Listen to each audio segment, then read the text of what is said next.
Alright, we should be live. Microphone looks good. Maybe lean it in a little bit more. There we go. Yeah, we got our window capture. Alright, we are back. And we are working on these two again. So this is the Sixth Doctor from the Doctor Who set, as opposed to the Sixth Doctor from anything else. I'm sure there's some other situation where the Sixth Doctor would make sense.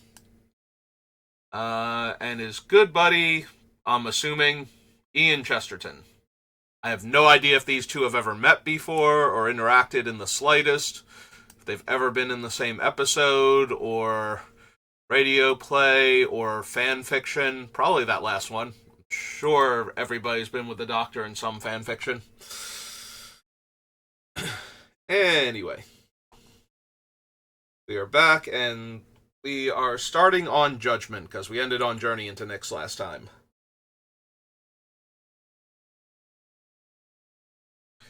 Alright, so no. Two cards, no. Need the Swarm Snapper. Warcraft, no. Battle Screech, Scrounger, Bodyguard. Cage Mail. No. Struggle, no. Ooh, excuse me, Ernham Jin. Don't think I need any of the various bounce cards from my opponent's graveyard to get an effect. They were a little bit more playable in, like, Odyssey Sealed, where taking away Threshold was a huge deal, but yeah, not so much anymore. Genesis, Glory, Grizzly Fate, Hunting Grounds.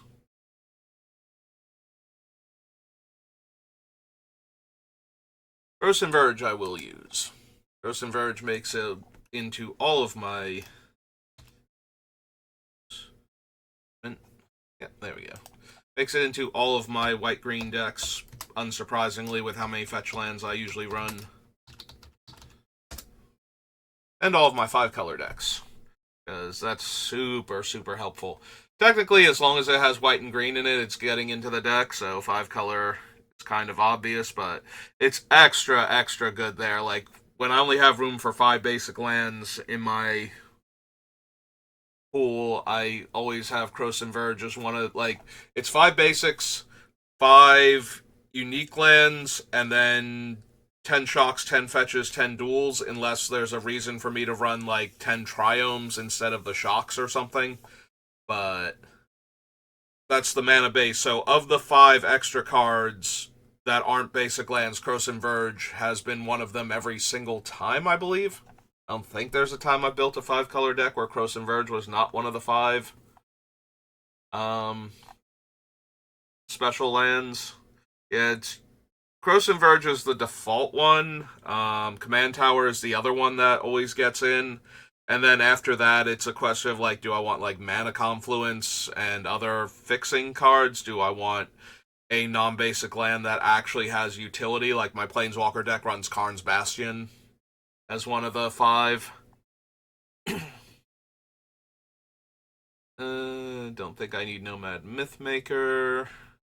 I didn't need him for the last deck. I don't think I need him for this deck. None of the Phantom Creatures. The Scalp Alexis, no. Seed Time, Selfless Exorcist. God, Selfless Exorcist is so weird. It's a 5-mana 3/4 that can exile only creature cards from the graveyard, and then it gets punched in the face by their ghosts on their way out. It's like... And it's a rare. In a set, like, I could see it being a rare in the previous set where white and green were terrible and black got all the cool stuff, but this is like Judgment where they're supposed to balance that out, and they still... Here's a 5-mana 3/4 ground guy. That's whole deal is exiling cards from the graveyard, but only specific types, and if they're too big when he does it, he dies. Like, did he need all of that negative? He couldn't just be tap exile a card from a graveyard in a set where graveyard decks matter, like, regardless of what you're doing? No? Okay, cool. Solitary confinement? No. Soulcatcher's Airy, Spelljack, Spirit Cairn, Spurn Mage Advocate? No. No to Telekinetic Bonds, Test of Endurance. Don't need Valor. We certainly don't need XX Valor, parentheses Valor. I have no idea what that's about, actually. Wonder, Wormfang, Behemoth. Yeah, we don't need any of the Wormfangs. Alright. There's a rumbling outside. Like a low-flying jet plane.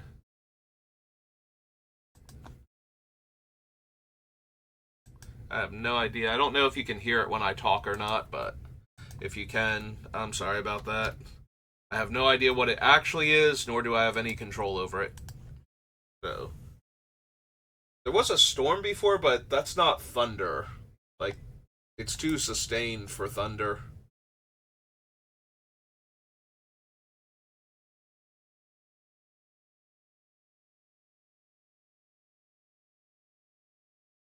Yeah, it seems to have finally moved away. Getting softer from my perspective anyway. Alright, on to Jumpstart. See if we can get just the Jumpstart cards. Prevent all non-combat damage to be dealt to you and creatures you control. Non-token creature, I get a 2/2 unicorn. No. Brightmare, no. Exile another target creature you control, then return to the battlefield. Think so. Don't need the Steel Plume Marshal.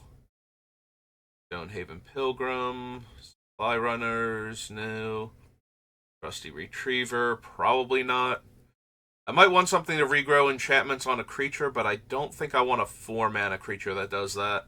Like, I would rather have, like, the 3-mana creature that does that and is a 2/2, as opposed to the 4-mana 2/3. Return target artifact card? No. There we go. Like that. That's all I really want. Don't need the Corsair Captain. We don't need Bruvak. We're not milling. Whenever 3 or more creatures you control with flying attack, each player gains control of a non-land permanent of your choice, controlled by the player to their right. Don't think so. Also, aside from shenanigans where I'm making a ton of, like, random bird tokens or something, I don't think I'm going to have that many creatures with flying. Ormos, no. Scholar of the Lost Trove, don't think so. Yeah, unfortunately, it gets instant sorceries or artifacts back, so not quite good enough. Allosaurus Shepherd, Branching Evolution, not really. Can't run Neath. Powering Titan, no. Lands, and I think that's it. I don't think there's any random card out of order. Alright, so that was Jumpstart. Now for new Jumpstart.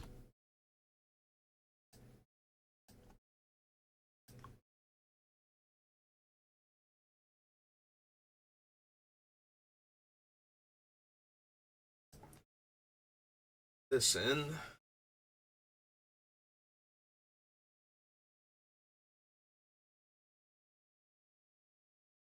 Can't run Argus. Still no to Blessed Sanctuary, Angelic Cub. Still no to Brightmare, Chains of Custody, no. Still no to Emil. Whenever another creature enters the battlefield under your control, you gain 1 life. Exile another target creature you control, then return to the battlefield under its owner's control. No. Ingenious Leonin. No. Don't think I need Lita and her army of Zeppelins.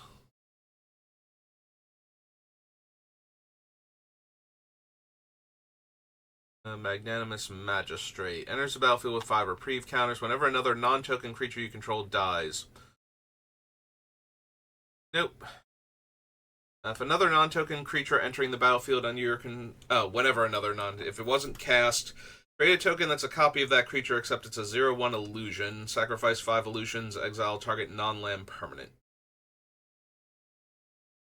Whenever I draw my second card, make a Drake. Whenever I draw my 5th card, her and the Drakes get +X, where X is the number of cards in my hand.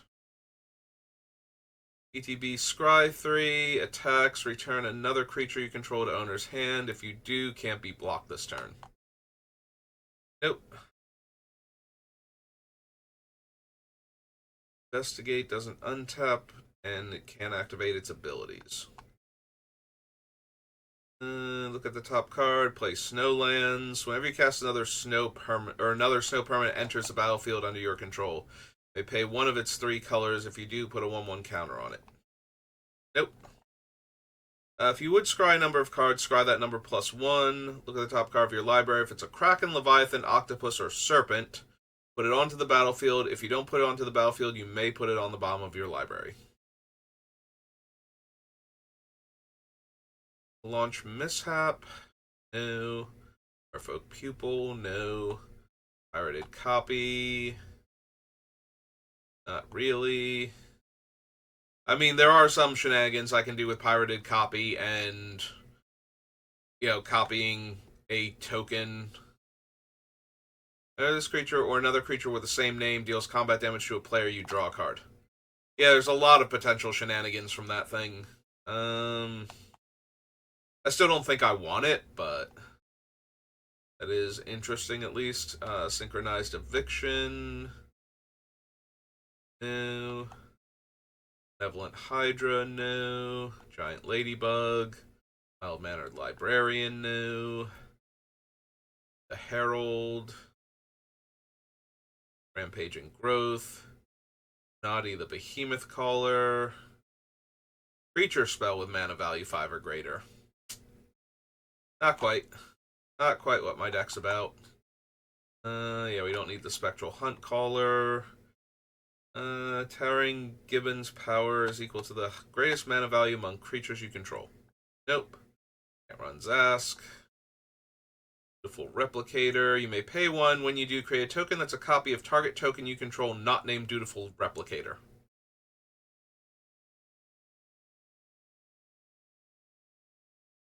That actually seems like something I want, given the way my deck is going to be built. Alright.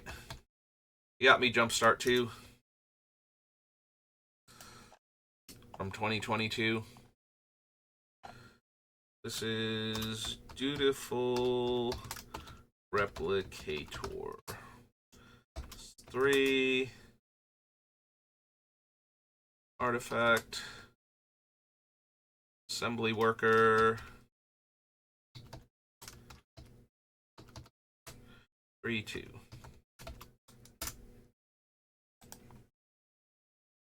I don't need Instruments of War. Planar Atlas. Nope. Alright, so it's Jumpstart. Jumpstart comes Kaladesh.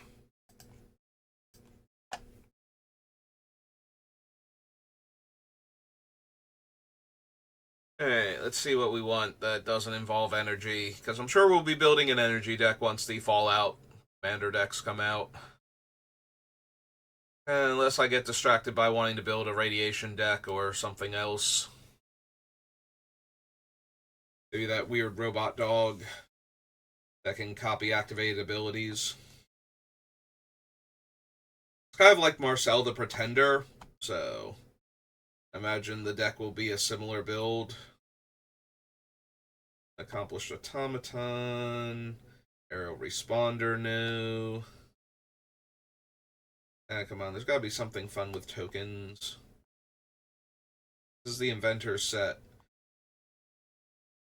And When you want to do weird things, making tons of mana is always good, but making token copies of things is also usually a good time. Or making a token whenever you do X, so that way it's just an assembly line. Should be something in here that I actually want. I don't need Angel of Invention. One or more counters are put on a permanent you control. Pay 1, make a servo. Choose a counter on target permanent or player. Give that permanent or player a counter of that kind. Nope. Arborback Stomper. Armorcraft Judge, no. Sorry, the consoles. Blossoming Defense. Think so. No, the Bristling Hydra, Built to Last. Capture. Cloud Blazer. No.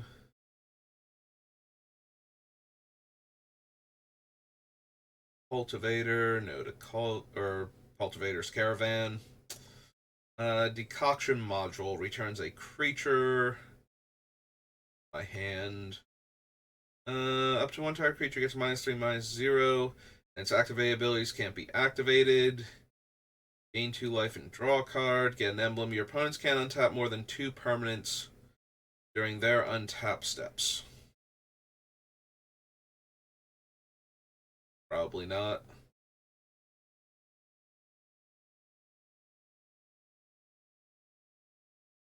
Dubious Challenge, Durable Handicraft, Dynavault Tower, Imperial Voyager.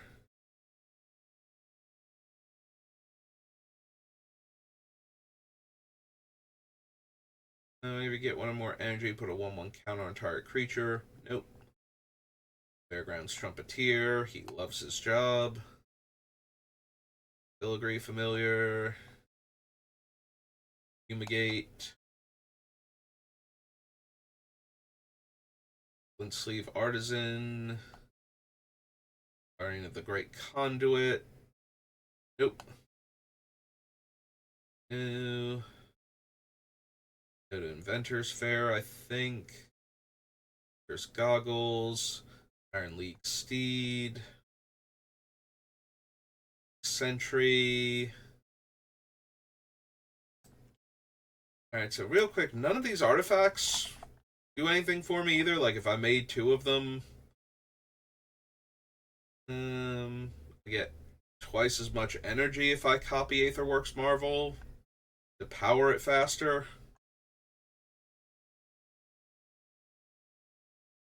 That's true. If I could make 6 Aetherworks Marvels, then every time one of my sagas went to the graveyard, I would get enough energy to spin one of the Aetherworks Marvels.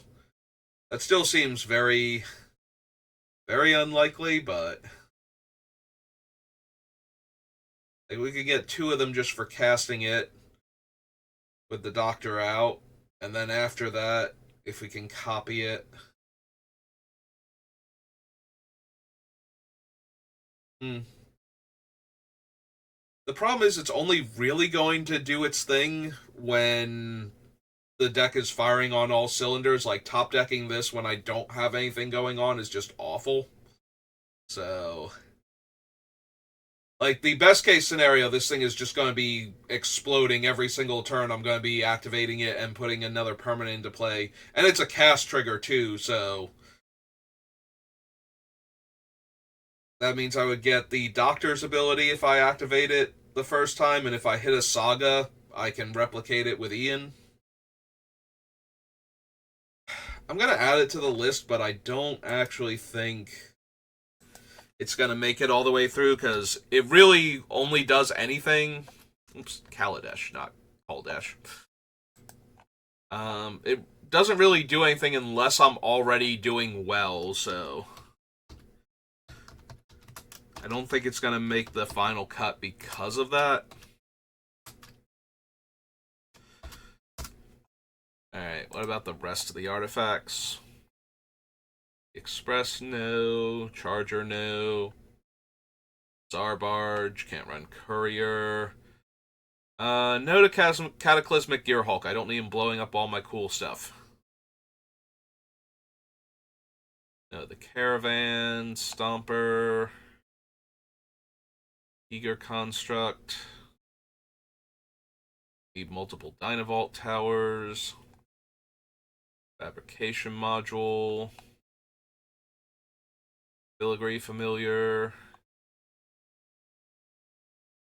Yeah, the focus is not on artifacts, so we don't need the Foundry Inspector. I should have tons of cards in my hand with most of the other card draw I have, so the Orrery isn't doing much. Also, copies of the Orrery, aside from the extra land drop I think it gives. Yeah, aside from that, the copies are kind of redundant. It's really hard to get those 3 cards out of your hand fast enough for the resolution of the second trigger to give you 3 fresh cards again, so. And Key of the City. Okay. Yeah, I kind of glossed over all of the artifacts because I wasn't thinking artifacts, I was thinking combo pieces, but the Doctor will in fact copy my first artifact cast each turn. Again, I think Gatherer is about to explode again. Gatherer, I will go to Scryfall. I'm going to Scryfall right now, actually.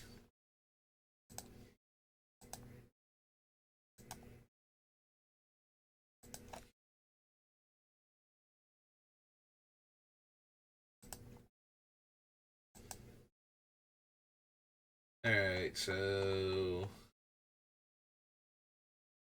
past this point. Aether Grid. There we go. We were like right at the sculptor, so larger than life. I remember when they previewed that larger than life was in the set and they had to block out the flavor text so that nobody would know and they'd be surprised that Tezzeret was there. They're worried it was too spoilery at the time, too early in the set.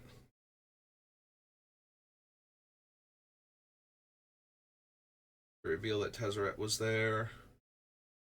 I don't need the Master Trinketeer. Instant Sorcery, not my focal point right now. Wonder. Untap a land, becomes a 5/5. Return a permanent card from your graveyard to your hand. Or get an emblem. Whenever a land enters the battlefield under your control, you may draw a card.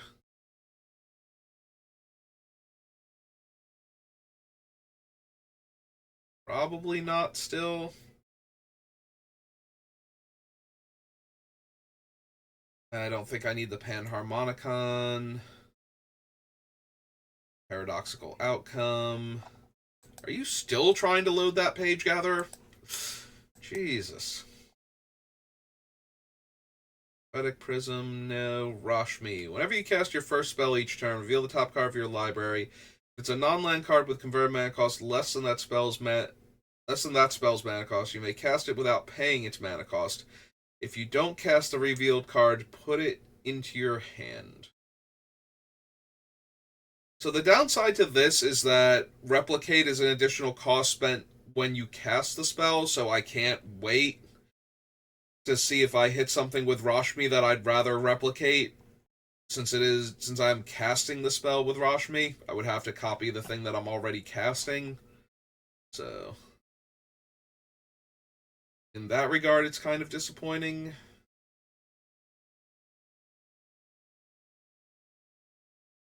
And then same deal with if I don't replicate that, then Rashmi, like the first Rashmi flipping over, if it's a saga, I have to decide if I want to replicate that one. And then if I do that, then it doesn't matter what the other Rashmi flips over. So. Sky Sovereign, probably not. Don't super need multiple Sky Sovereigns. Smuggler's Copter, no.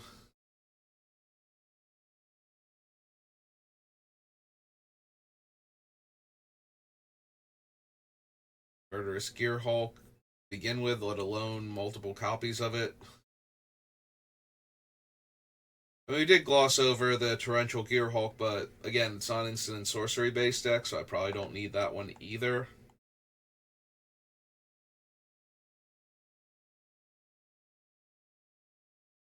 Yeah, no, I think that's it. Hey, it finally decided to load that page. Oops. Alright, Gather. But if you mess up again, we're just staying on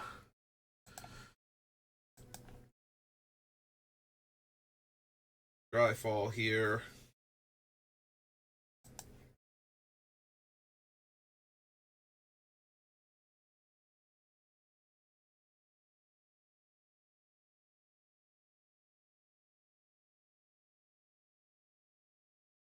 Alright, return target creature to its owner's hand. You may have shapeshifters you control become copies of that creature until end of turn.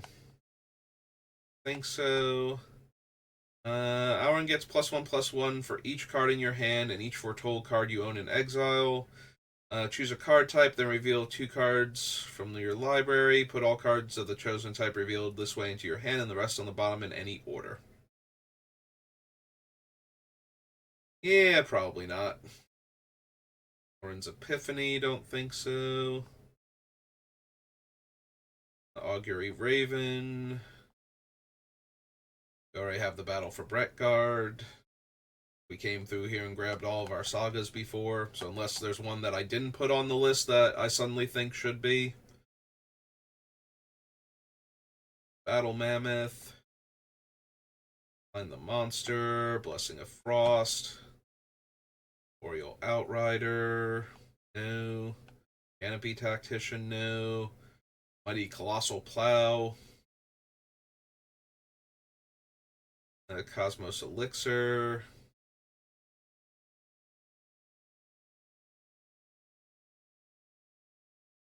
Gambit. Doomscar. Ambush. Warmaster. Isaka's Chariot. Create a token that's a copy of target token you control, not target creature token. Yeah, okay. Alright, you got me. That is indeed something I'm interested in. Name begins with an I, right? Or not an I. Begins with an E. I knew what I meant. I still said the wrong thing.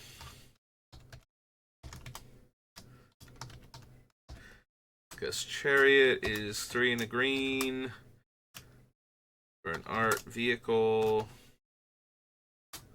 4/4. 4/4.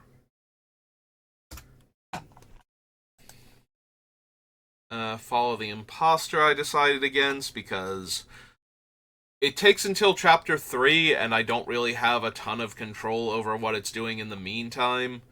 And the first 2 chapters aren't particularly good.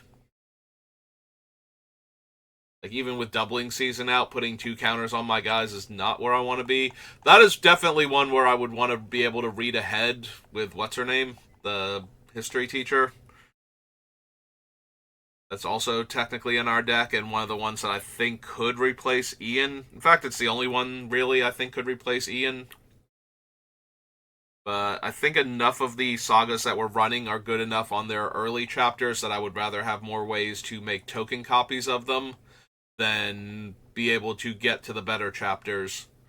Although they really help when you have 3 Blind Mice specifically and you're making copies of it, because then you want to skip the mouse entirely and just keep making token copies of things that make token copies of things that make tokens. And so on in that manner. Gladewalker Ritualist.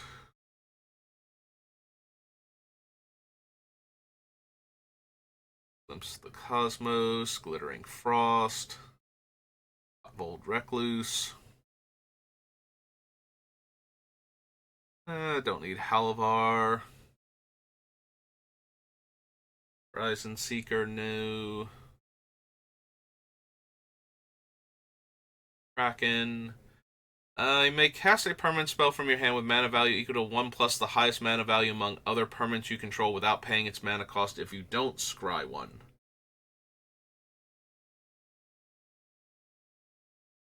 Yeah, I don't think so. There are some shenanigans we could do with that, but not many, so.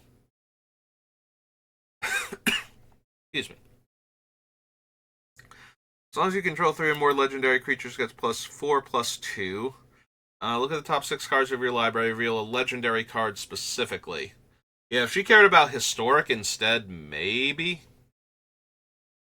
Speaking of giant legendary monsters, Coma.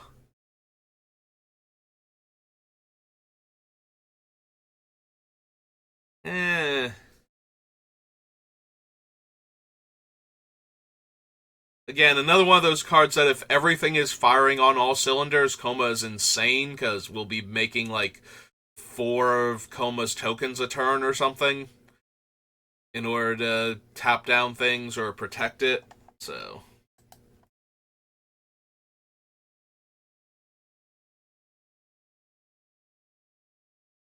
I don't think we need it though, because we have plenty of other options, and we have stuff that works when we're not horribly behind.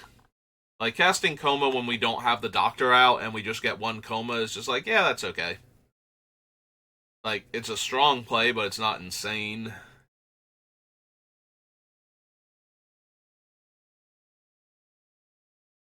Oh, Master Scald.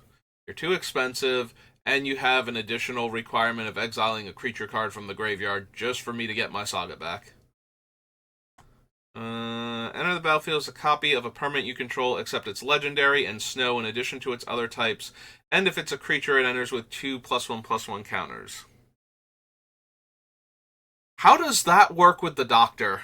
If I have the copy of Marie enter as the same thing, does it remake itself legendary with its own game text, or does the Doctor make it not legendary because it would be legendary?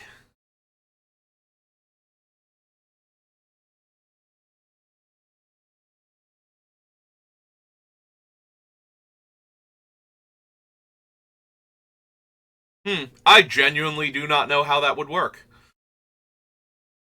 That is a fun layers rules question, I think.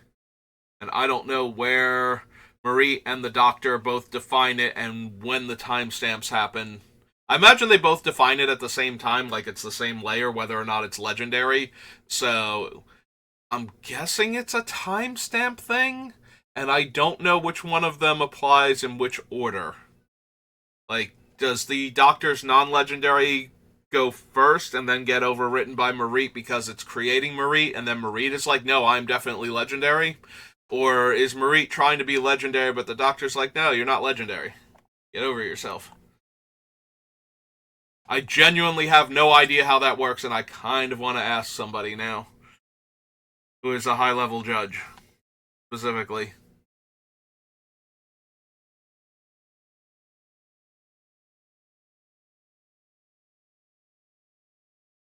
Don't need Mystic Reflection, I don't think.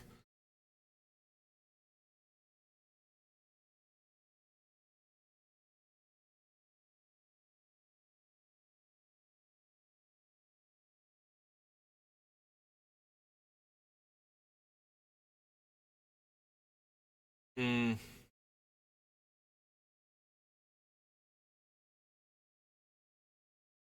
Yeah, I don't think we need Orvar. I don't think I'm targeting my stuff with anything.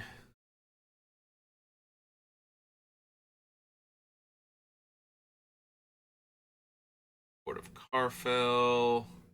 Rally the Ranks. Realm Walker. Reflections of Lityara.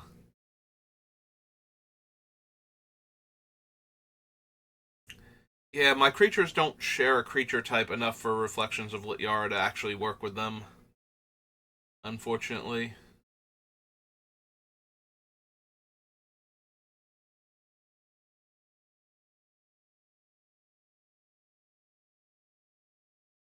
Don't need the runes, so we don't need the Rune Crown. Hackmate. Sculptor. Search for Glory. Search for a snow permanent, a legendary card, or a saga.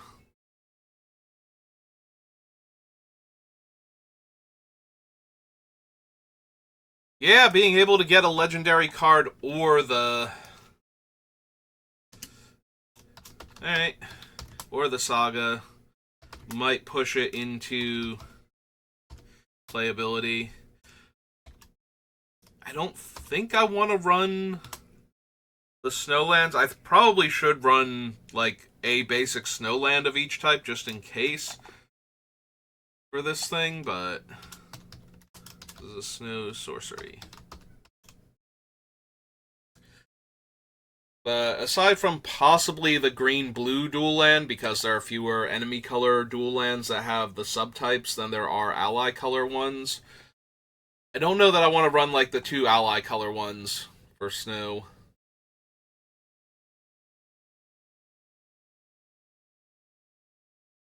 Spirit of the Aldegard.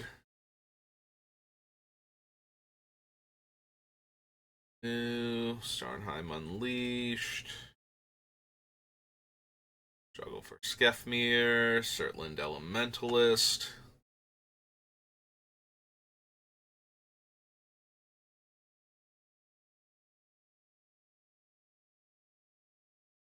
Already have the Bears of Lityara on the list and the Ravens Warning.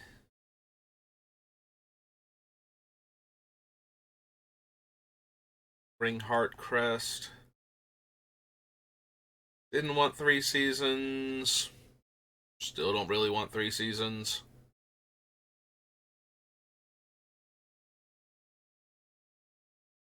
Zero, create a 1/1 elf token.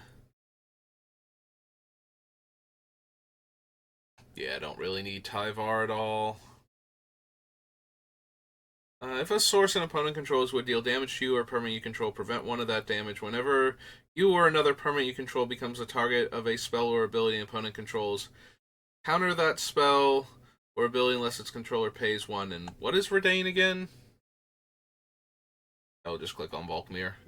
Should be faster. See if it actually is or not.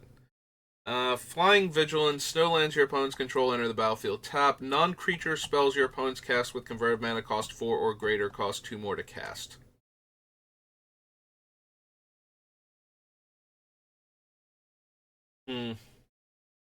They're both only okay in messing with the opponent. I don't think I need them. Vorinclex. Yes, to Vorinclex. He has no time for other people's stories, but he will rush you through yours out of the closest thing he has to politeness that he can muster in the face of boring story time when he would rather be smashing face. Monstrous Raider is 4 green for a Phyrexian Praetor. 6/6.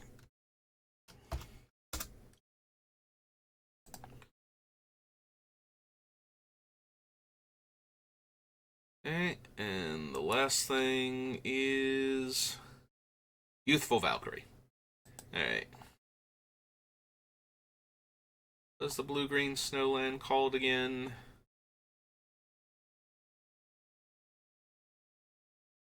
I genuinely do not remember.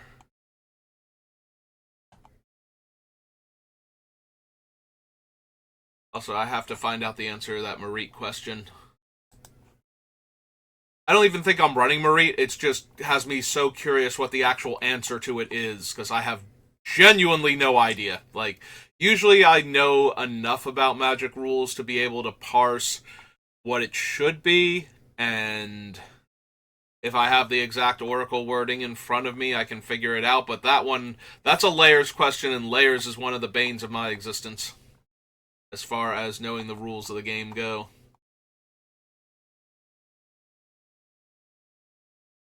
Oh, that's Bark Channel. Arctic Tree Line. Yeah.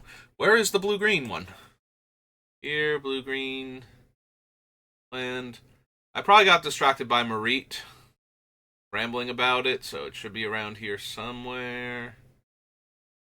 Glacial Floodplain. Island Forest. Merstrom. Huh. How did I pass it like 3 times now and not see it? I literally have registered, I think, every other land in the cycle and all of the lands with the spell abilities, and I still have not.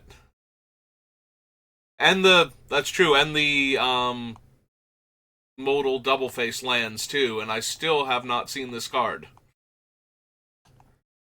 Yeah, I even see the Bark channel, and I don't see it. Alright.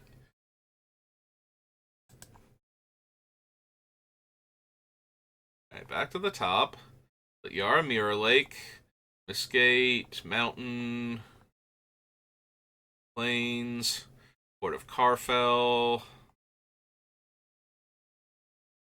There it is, Rhymewood Falls. Wow. I'll be okay. Maybe. Possibly. Who knows? Rhymewood Falls. Does make me feel a tiny bit better that I thought it was a waterfall. I just couldn't remember the name of it. Which apparently it is. Alright, so after Kaldheim comes Kaldheim Commander. That makes sense.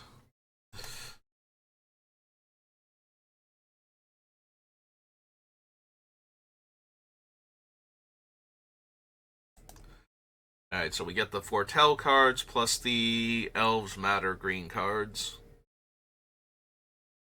Flying Vigilance. First card you foretell each turn costs 0 to cast, or 0 to foretell rather.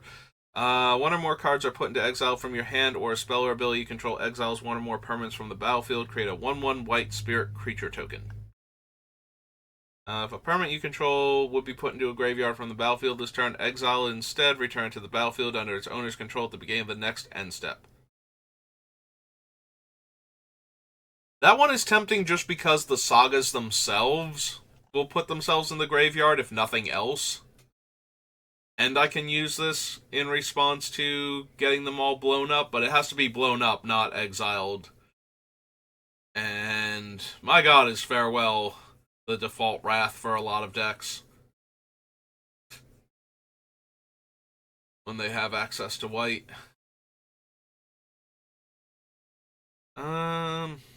Probably for this exact reason is all of the stuff that doesn't work against it.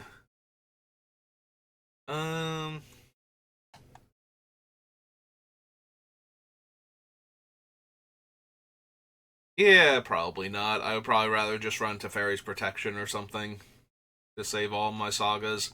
It is a little bit helpful that they will go to the graveyard, but I'm still making a lot of token copies of them, so the original might not even be there anymore. Stoic Farmer. Don't think so. Hero of Brettguard now. Excuse me.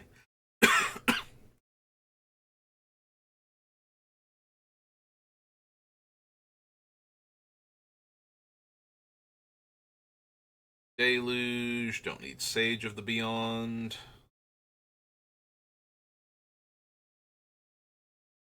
Hails. You may put a land from among them onto the battlefield tapped and an elf from among them into your hand and the rest on the bottom of your library in a random order. Nope. +1/+1 for each elf you control and has reach. Create a 1/1 elf creature token. Whenever an elf enters the battlefield, gain life equal to its toughness. Ethereal Valkyrie. Enters the battlefield or attacks, draw a card, then exile a card from your hand face down. It becomes foretold. Its foretell cost is its mana cost reduced by 2. And then a whole bunch of reprints. Alright. So after the Kaldheim Commander set comes Kamigawa Neon Dynasty. Another set with a lot of sagas and enchantments, although I think only Jukin Defends the Temple made it on because the token copies of the other ones stop existing rather than become their cool saga side, or cool enchantment creature side, so a lot of them have to do too much heavy lifting on the first 2 chapters because of that, and the ones that aren't the Spirit Dragon, Kami War, or whatnot just don't, for the most part, so only the Jugen defends the temple because it makes another token that I can then make copies of, and they're mana dorks. And the flip side is a dangerous dragon in and of itself, so. I'm scrolling a bit too fast, though. Do we care about AO? 7 cards, put any number of non-land permanents with total mana value 4 or less. Yeah, if it was 5 or less, and AO was a 6 mana creature, I might actually be down for that. On each permanent you control that's a creature or vehicle. Yeah, not really needed. Yeah, I think all of our sagas, for the most part, except for Kiora Best the Sea God, are 5 or less.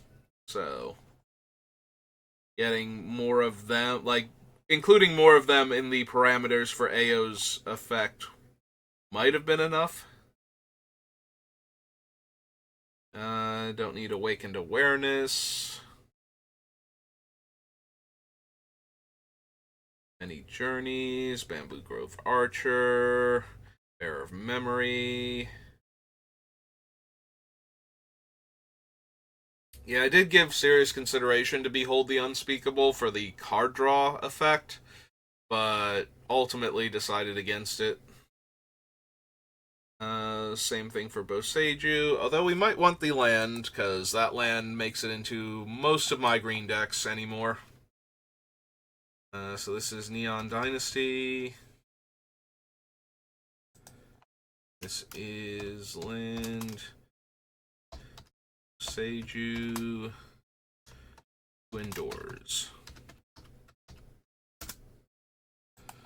Was it Planeswalker, creature? Oh no, it's not creature. Target artifact, enchantment, or non-basic land. So it actually avoids Planeswalkers too. You know, for somebody who runs it in all their decks, I have not been playing a ton of Commander ever since the one shop I played at stopped running events. Like, we used to do Commander at the beginning for like an hour before the event started, roughly. And Neon Dynasty was the set that they stopped running events on, so you would think I would know what Boseiju actually destroys because I keep putting it in my decks, but I actually don't play as much as I used to, so. Boseiju, at least I don't play Commander as much as I used to. Every time I show up, they're usually like already paired up into groups for games, and there's not much time. Like, I don't show up super early anymore because of that, because it's hard to get into a table at that point. I feel kind of awkward trying to force my way in just so I can get some Commander games in. Also, I kind of knew the power level of everybody at the other place, whereas this place has a larger group. There's usually like 3 different games of Commander going on, but it's still like 4 people, 5 people or something, so, you know, becoming the 5th person kind of drags the games out, and I'm not getting there super early, so. I did used to get there early, but I still had trouble getting into games sometimes, so that kind of made me want to just show up in time for the tournament. But yeah, so I don't play as much Commander as I used to. Most of the Commander I play is during the pre-releases in between rounds, because they usually are a few people looking for a game of Commander at that point, and there's not one actively going on since everybody was just playing in the event, so it's a lot easier to get in there at that point and start playing a game of Commander. But yeah, so while I do have Boseiju in most of my green decks, I don't play as much Commander as I used to.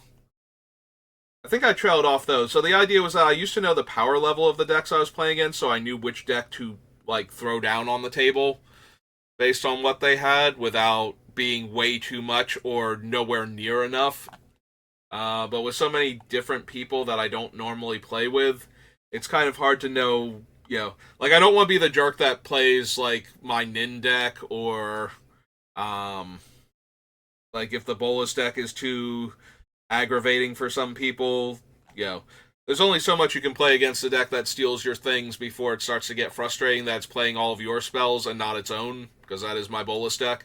I had 2 options with the Bolas deck. It could either be, I'm going to try to manipulate everybody into killing each other and then swoop in for the kill, because that's very Bolas, Or I can kill you with your own things and turn all of your own stuff against you, which is also very bolus, and I didn't have a good use your own things against you deck, so I kind of went with that. I used to have a bolus deck that was more just the deck was evil. Like, it's running all of the big evil spells in Commander, so... And it used the knock your hand away original bolus. Now I just use the flip one that turns into the Planeswalker from M19. No, not 19. No, I think it is 19. Was it M19? It was the one that went along with Dominaria. Because it was like Dominaria had other things going on, but that one had Bolus and the other Planeswalker, or the other Elder Dragons. Yeah, it was that one. It was the two that paired up together, and it's the Bolus that flips into It's yeah, Nicol Bolas the Ravager into Nicol Bolas the Arisen. Speaking of farewell, do I want farewell? Kind of glossed over the other cards as I was scrolling through after Boseiju, so let's double check. No. I keep almost wanting Brilliant Restoration in decks like this, and I guess I should consider it at least. So, Brilliant Restoration is 3 and 4 white for a sorcery.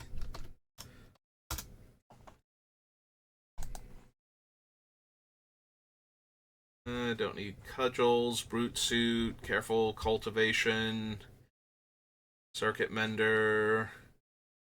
Return target card from your graveyard to your hand. Yeah, we don't need Colossal Sky Turtle. I had to stop and consider him because I've used him so much in Neon Dynasty Limited. Because my favorite deck is like a multicolor grinding fest. And things like Colossal Sky Turtle and the other one that brings back 2 cards were big parts of the decks that I used to draft consistently. Don't need the puppet. Even though I could. Enters the battlefield for each counter on target... oh, no, it's only target permanent, not among permanents I control. Because I was going to say, if I could manipulate multiple sagas to reset where they were, that would actually be really potent, but only getting to do one is not anywhere near good enough. 1 second.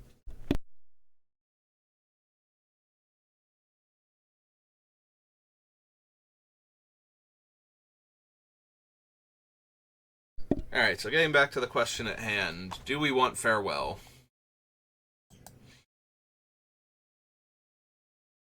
I think the biggest reason to not run farewell would probably be because of not wanting somebody else to copy my spell from the graveyard or steal it otherwise.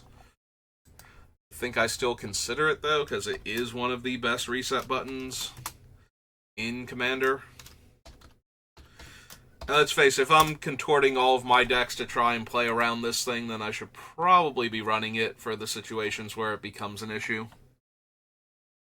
Do not need Generous Visitor. Alright, the Goshintais. Do I want any of them? Don't really need the green one. Don't need the blue one. And if I need the white one, I should be running the Hoden, the green Hoden, Life's Web. Honden. I forget now. Anyway, I should be running that one first and foremost, and then care about this one. Yeah, the only reason I would care about any of these is because of the other shrines that I already have and getting more shrines, and at that point, we're kind of trying to be a shrine deck and not a whatchamacallit deck, and that's not where I want this one to be at. We want to be a Sagas focused Historic Matters deck.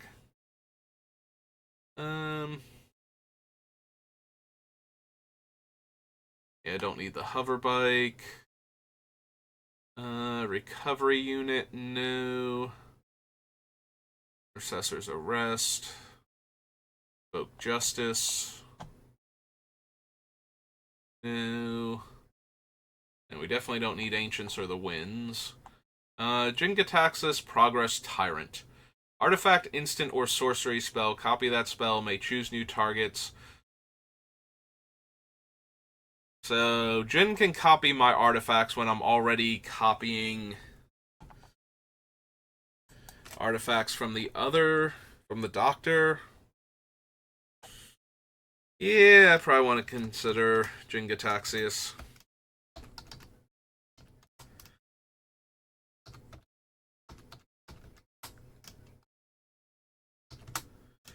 This is 5 blue. Phyrexian. Praetor. 5/5.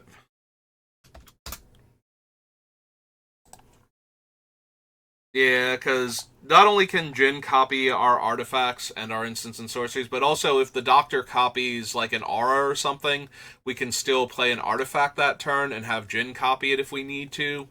So, or if I want like 3 of that artifact, I can cast the artifact first with Jin and the Doctor out and get multiple copies of it. Kyrie dies, choose one, return any number of target non-land permanents with total mana value 6 or less to owner's hand. Meh. And mill 6 cards, return, and up to 2 instant and or sorcery cards. Also kind of meh. Kami of Transience. Technically works with what the deck is doing, but isn't really necessary. Like, recurring a 2/2 to try and grow it back up again is not going to win games of Commander the way it does constructed, like, 60-card decks, so... In heads-up play, I almost bit my tongue there. Kodama of the West Tree. Whenever a modified creature you control deals combat damage to a player, I get a basic land from my deck into play tapped. Probably not. I do have some number of 1/1 counter synergies in the deck, but not enough to make this thing fire consistently. Cura the Boundless Sky. Search my library for up to 3 land cards, reveal them, put them in my hand, then shuffle, or create an XX green spirit token where X is the number of lands I control. I forget, is this thing functionally Star or does it get locked in? I think it gets locked in because it's not Star. It just comes in as power and toughness equal to the number of lands I control at the time. That sounds accurate, because otherwise it would be a Star green spirit creature token.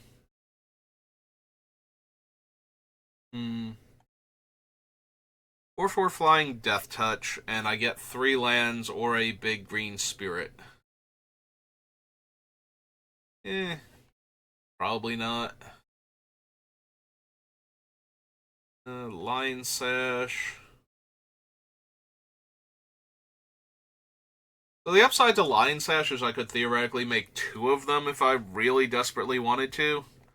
So that way, if one of them gets killed, I still have Graveyard Hate, so they have to Wrath. They can't just spot removal one of them away.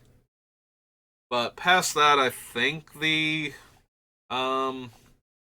think I'm getting more out of Scavenging Ooze than I would be out of Lion Sash. Like, just the random life gain is a bit more relevant.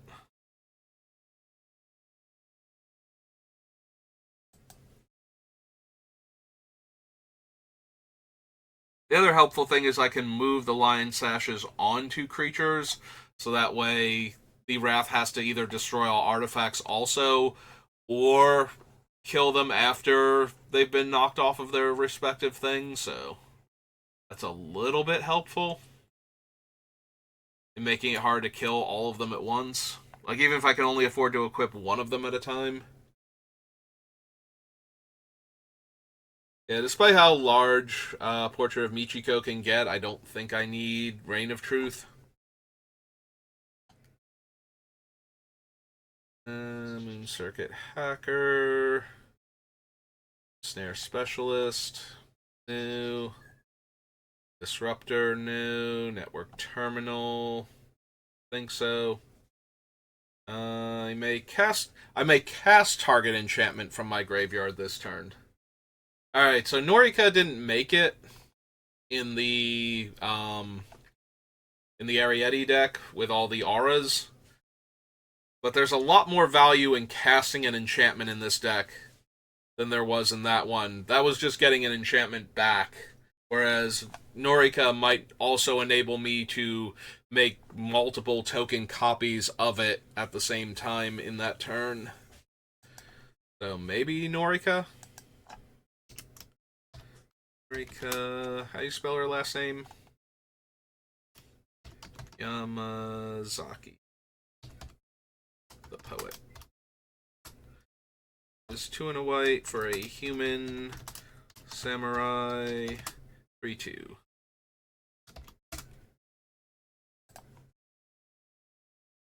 I don't need Odawara, I don't think. Patchwork Automaton, no. Incision, Prodigy Prototype. Prosperous Thief, Bankbuster. Remove a charge counter from Reckoner Bankbuster, draw a card. Then if there are no charge counters on it, I make a treasure and a pilot. So each copy of Bankbuster is 3 cards, and a pilot and a treasure at the end of that. And so maybe multiple pilots and treasures, although the pilots are just 1/1s because I'm not running any vehicles past the Reckoner Bankbuster at that point. Like, I don't think I'm running the Doctor's Jalopy or anything. So. Probably not. I think we have better card draw and other better token producers. So. Since neither one of them is strong enough on its own, I don't think the combination of it is actually good enough. Ah, there's the Speed Reader. Top put a lore counter on each saga you control, activate only as a sorcery. When she dies, choose one, return a saga or enchantment creature you control to its owner's hand, or return target saga card from your graveyard to your hand. Yeah, we probably want to consider her. This is Satsuki, the Living Lore. She is a human druid 1/3. Oops. For white and green. White and green, human, druid, 1/3. Kind of surprised she's not a monk, honestly. There we go. Season of Renewal, that's the one that gets you back to 2 cards, a creature, and an enchantment. That being said, I don't think I need it in this deck.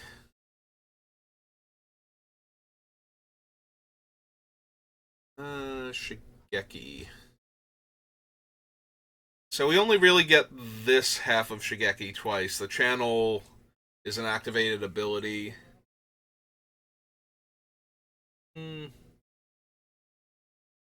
Probably not then.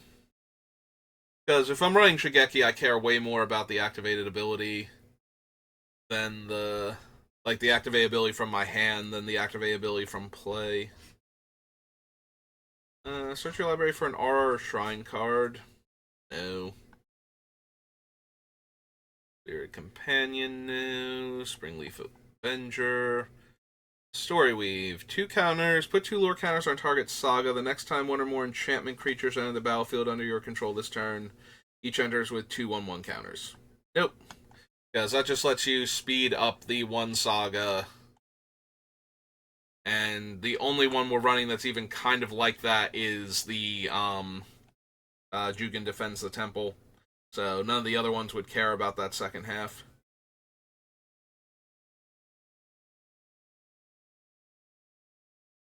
Whenever one or more non-creature permanents are returned to your hand, draw a card. White and X. Return a land you control to owner's hand. Return target artifact or enchantment card with mana value X or less from your graveyard to the battlefield only as a sorcery.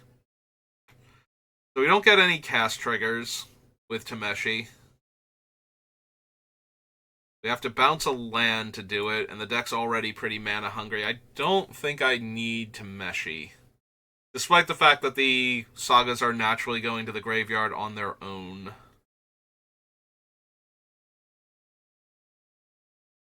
Speaking of sagas and thinking of making token copies of things, Evil Tamio.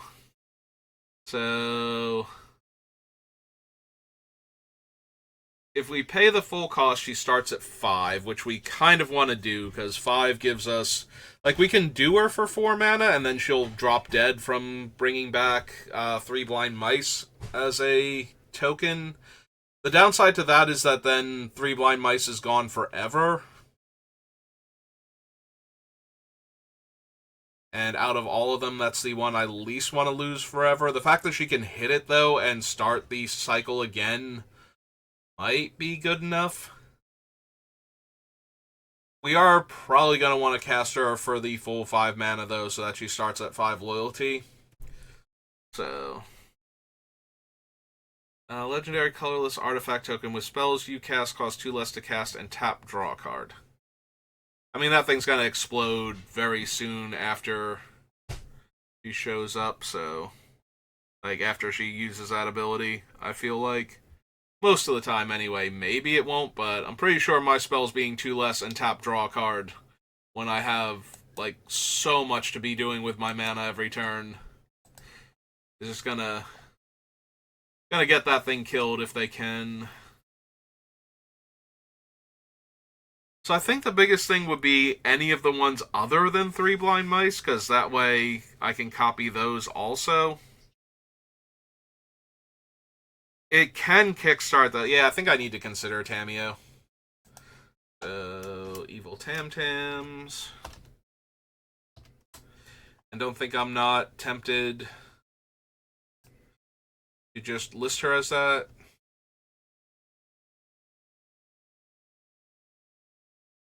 Eye is here. There we go. Deleted Sage.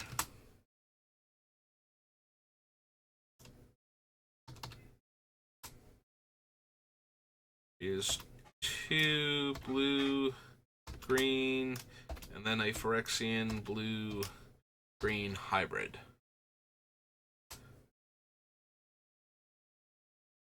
Hug. Anyway. And she starts at 5 loyalty. Yeah, just because I don't want to lose the 3 Blind Mice forever doesn't mean there won't be times where that isn't the correct move. And she can get back any of the other sagas as tokens to start making copies of them, or any of my other non-land permanents in my graveyard for that matter, so... Probably worth considering. Don't think I need her safekeeping, though. Teachings of the Kirin, no. Yeah, I don't think I want any of these sagas. The Fall of Lord Konda was kind of tempting because the first chapter is where most of the power comes from. But then I do have a few things that might steal our opponent's stuff, and I don't want to have to give it back every time the Fall of Lord Konda gets to chapter 2. And I don't want to have a way to sacrifice it either.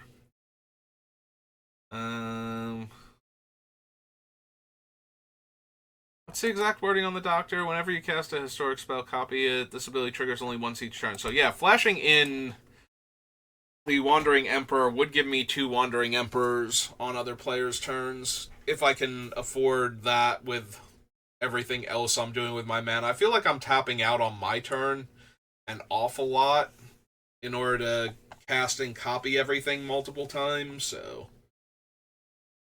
Or at least that's my goal. So... Having a 4 mana flash card that isn't a counterspell, kind of not where I want to be at.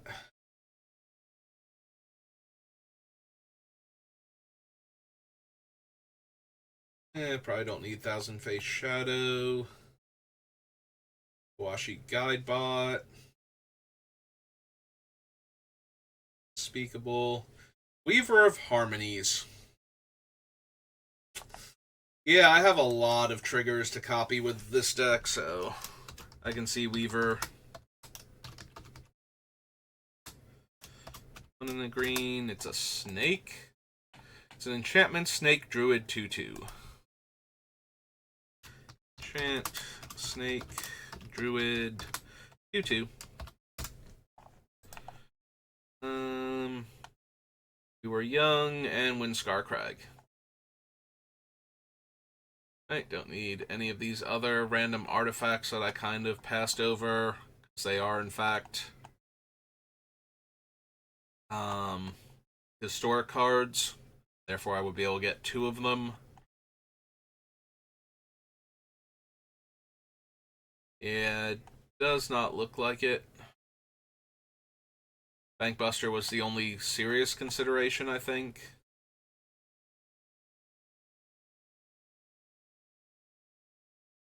Yeah, don't need any of those.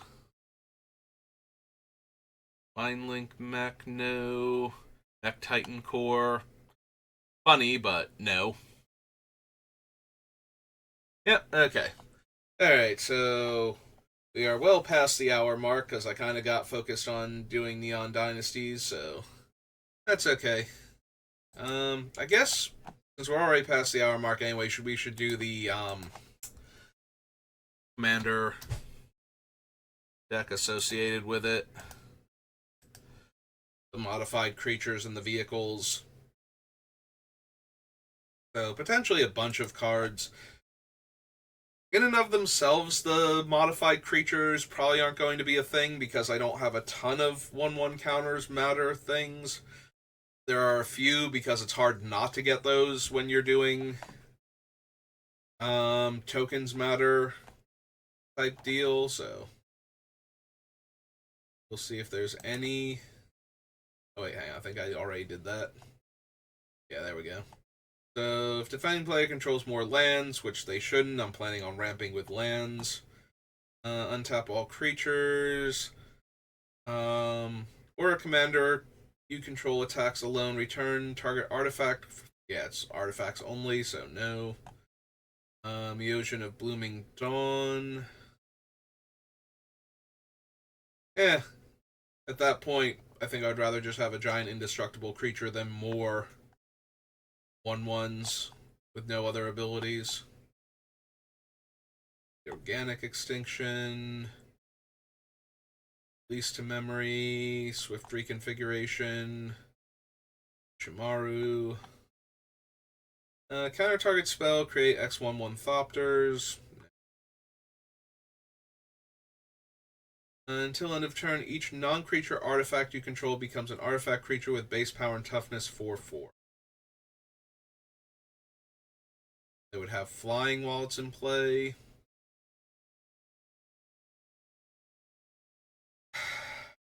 Probably not. Imposter Mech. Copy of a creature an opponent controls, except it's a vehicle with crew 3 and loses all other types. Improvise, Ward 4, and an artifact comes under my control, gets a 1/1 counter and can't be blocked this turn. Katsumasa. Yeah, I don't really care about the things that care exclusively about artifacts. I more want things that have a historic bent or are themselves artifacts that might be worthwhile. Does combat damage to a player draw a card? No. Revise and draw X cards. Nope. Enters the battlefield with a 1/1 counter on it for each 1/1 counter among other creatures you control, and then double his counters. Nope. Yeah, I don't really care about Concord. Rungo Shintai, although that would be amazing. Return target enchantment card from your graveyard to the battlefield.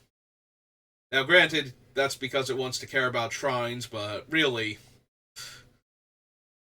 being able to return my sagas to play and making shrine tokens so that way all of my shrine things get even more powerful would be really cool. Then we can make copies of it, and then I can deck myself with Honden of Seeing Winds, because that's how that works. I just have like 4 copies of Honden and like 30 random shrine enchantment creature tokens. I just draw over half my deck every turn until I die. Penitent Warlord, no. If I cast it from my hand. Remove an indestructible counter from Meosion of Towering Might. Distribute 8 1/1 counters. No. Giant creature or another modified creature you control dies. Create X 1/1 colorless spirit creature tokens. No. 2 counters on it. Dies. Search your library for up to X basic lands where X is its power. Put a 1/1 counter on each of up to X target creatures you control. Auras, equipment, and modified creatures you control gain hexproof until end of turn. And the Tanuki, which adds green mana. Yeah. Alright, what are the 2 commanders from the white-blue deck? Vehicles you control have crew 2. Beginning of combat on your turn, target artifact creature you control gains lifelink and vigilance. Nope. And Shurikai is 1 tap, draw 2 cards, and discard a card, create a pilot. And crew 8.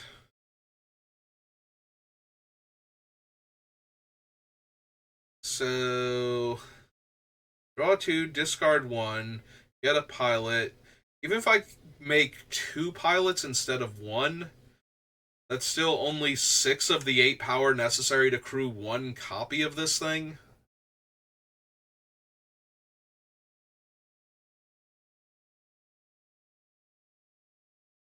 Yeah. Yeah, I think I have better card draw options and better token maker. Same difference with the Reckoner Bankbuster, basically. So, yeah, okay. So I'm almost an hour and 20 minutes into deck building now, and I usually like to call these things after an hour. So I think I'm going to call it there. Give me like a minute or two. If you want to watch me draft, I'll be back on. Yesterday was not a good day to draft. We'll have to see if today fares any better. Probably going to be Wilds of Eldraine. I was not really feeling the Shadows over Innistrad yesterday, but we'll see. Uh, so anyway, thank you for watching, and I will see you next time. Have a good rest of your day.